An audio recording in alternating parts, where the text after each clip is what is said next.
Hello viewers, मु doctor रूपक। Metastatic gall bladder बा पित्तथली कैंसर रे साधारणतः एते माने कीमोथेरापी काम करे नहीं, रोग रेस्पॉन्ड करे नहीं एमती कहती। किंतु आम पाखे जड़े पेसेंट आसते जी पित्तथली कैंसर धरिक आसते चतुर्थ स्टेज रे एटा पूरा पित्तथली कैंसर धरिक एति बड़ कैंसर हो जाता पेट भितर। किंतु आमे गोटे जो नॉर्मल कीमोथेरापी जेन सेटा भी नोक्सालिप्लाटिन जेमोक्स रेजिमेन यूज करूँ कौन इम्यूनोथेरापी यूज करना कि एत बढ़िया रेस्पन्स है।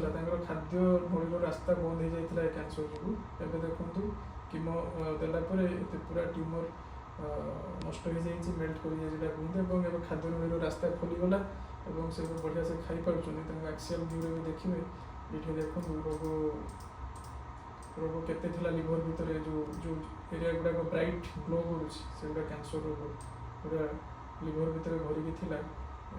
एबे लिवर को देखिले किसी ना पूरा सफा हो जाए। बहुत बढ़िया रेस्पॉन्स होती साधारण कीमोथेरापी जेन से भी नोक्सालिप्लाटिन रेजिमेंट एत बड़ ट्यूमर और पूरा क्लीन।